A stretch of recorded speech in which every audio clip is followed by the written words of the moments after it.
I never thought a stack of dusty papers and a beat-up pickup truck would be the things that save my sanity, but life has a funny way of throwing you into a lion's den just when you're trying to find a little peace. And let me tell you, the lion in this story wore expensive yoga pants and smelled like a department store perfume counter.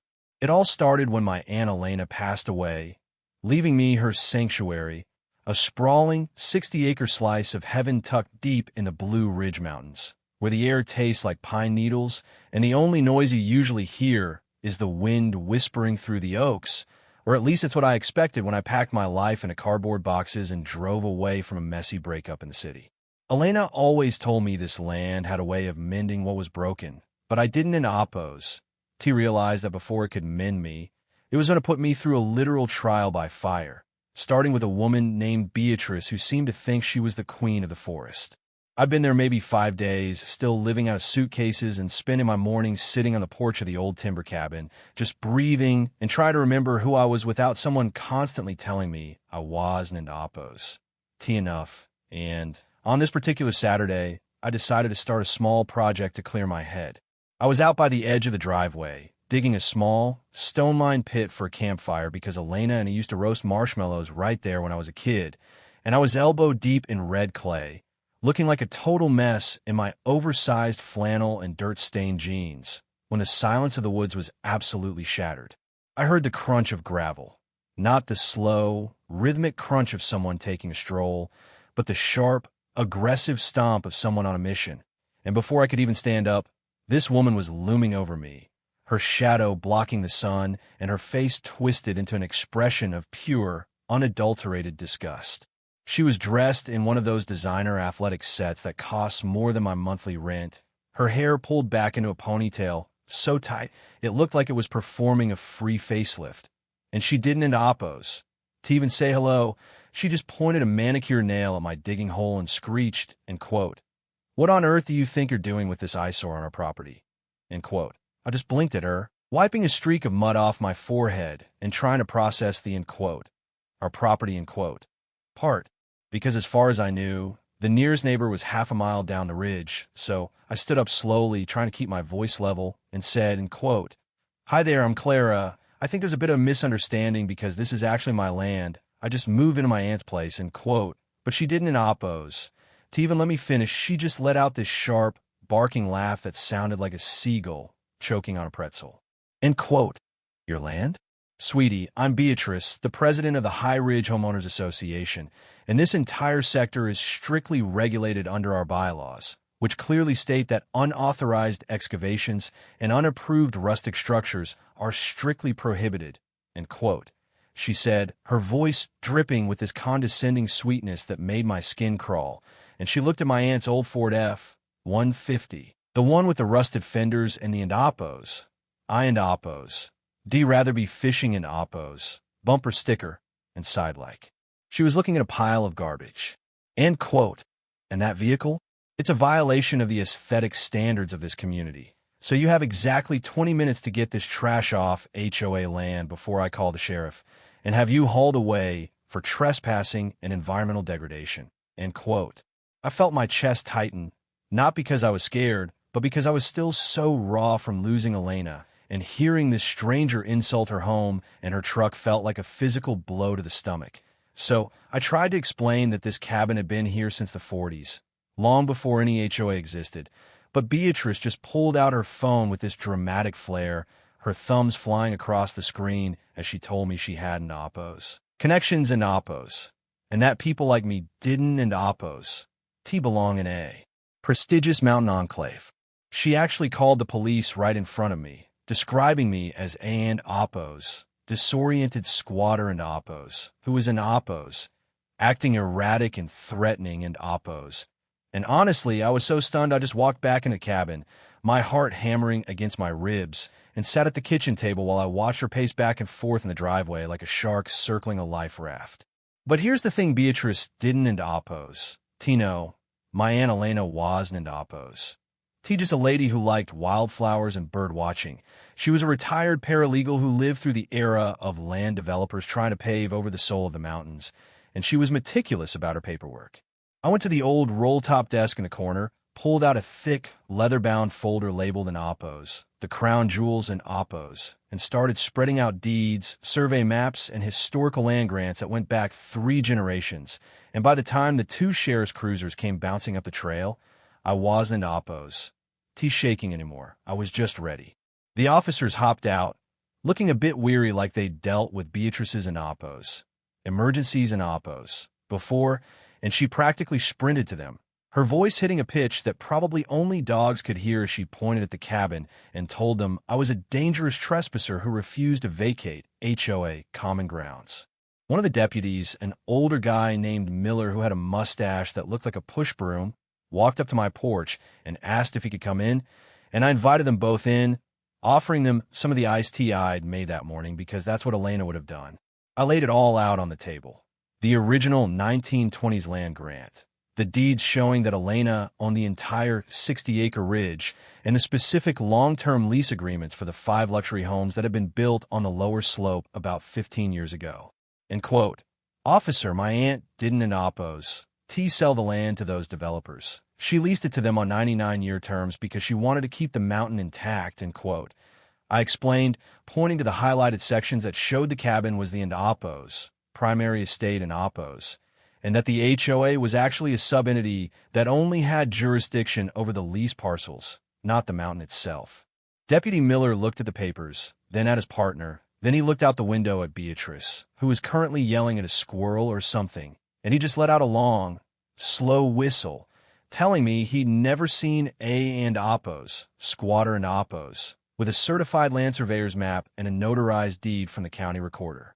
When the officers went back outside to talk to her, I watched through the screen door as Beatrice's face went through a fascinating color palette, from End Oppos, victory red and Oppos, to End Oppos, confused yellow and Oppos, to End Oppos, ghostly white and Oppos, as Miller explained to her that not only was I not trespassing, but technically, she was currently standing on my driveway without an invitation.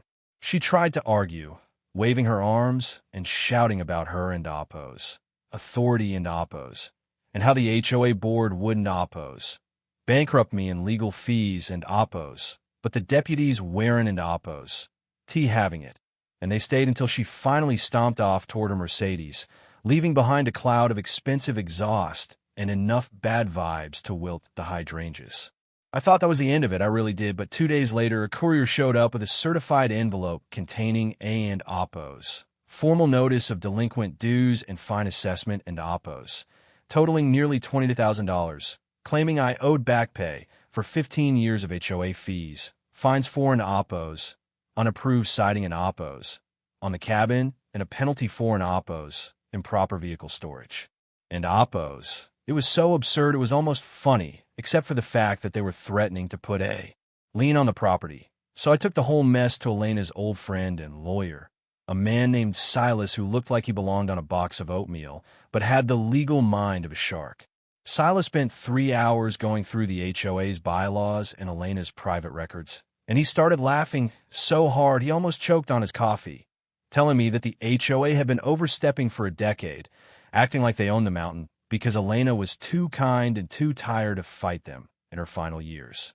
And quote, "Clara, they've been collecting in Oppos, beautification fees and Oppos, from the other 4 families for years, but according to these ledgers, none of that money went to the roads or the forest management," end quote. He said, sliding a document across the desk that showed Beatrice was both the president and the treasurer, and at the end Oppos, management firm in Oppos. The HOA paid $10,000 a month to was actually a shell company registered to Beatrice's maiden name. He also pointed out a ticking time bomb. Beatrice's own house was on a specific in Oppos, Type B in Oppos, lease that Elena had designed as a trial, and because of some missed payments in Oppos, conduct unbecoming in Oppos, clauses, that lease was actually set to expire in 45 days, and as the new owner of the estate, I had the sole discretion to renew it or terminate it. The power felt heavy, like a cold stone in my pocket, and for a minute, I wanted to just burn her world down, to kick her out and watch her pack those designer bags. But then I remembered sitting on this porch with Elena, watching the fireflies, and her telling me that you can in Oppos, fight hate with more hate, You have to fight it with the truth. So, I decided to host a little Indapos, new neighbor Indapos, meeting, and I sent out formal invitations to the other 4 families on the ridge, including a mandatory summons for Beatrice, stating that we needed to discuss the Indapos, restructuring of the estate's land use. Indapos, I spent the morning of the meeting baking Elena's famous cinnamon rolls, the scent filling the cabin and making it feel like she was right there with me. And I set up a circle of folding chairs in the grass under the big oak tree, watching as the neighbors trickled in. There was an elderly couple, the Martins, who looked absolutely terrified, and a younger family with a toddler who seemed exhausted. Beatrice arrived last, looking like she was ready for a deposition in a black power suit, and she didn't Indapos. To even sit down, she just stood there with her arms crossed, telling the other neighbors that I was an Indapos, unstable element Indapos, who was trying to extort them. I let her talk. I let her spiral until she ran out of breath, and then I just stood up and handed out folders to everyone, except her, containing the audit results Silas had performed, showing exactly where their HOA fees had been going, and you could have heard a pin drop on the forest floor as they realized they'd been paying for Beatrice's European vacations and her kitchen remodel for the last 3 years. End quote. I'm not here to take your homes, end quote. I told the Martins and the young family, who were looking at the documents with tears in their eyes, end quote. I'm here to tell you that the HOA as it exists is dissolved, and I'm offering you all direct, permanent land use agreements for $1 a year for the next 50 years because that's what my aunt would have wanted, a real community, not a country club, end quote. The relief in that circle was so thick you could feel it, but then I turned to Beatrice, whose face was now a shade of purple. I didn't Indapos. Tino existed in nature, and I told her that her lease was expiring in 6 weeks and that I wouldn't Indapos, TB renewing it under the current terms. End quote. However, end quote, I said, and the whole group went silent, end quote. I'm willing to offer you a standard lease, just like the others, on 3 conditions.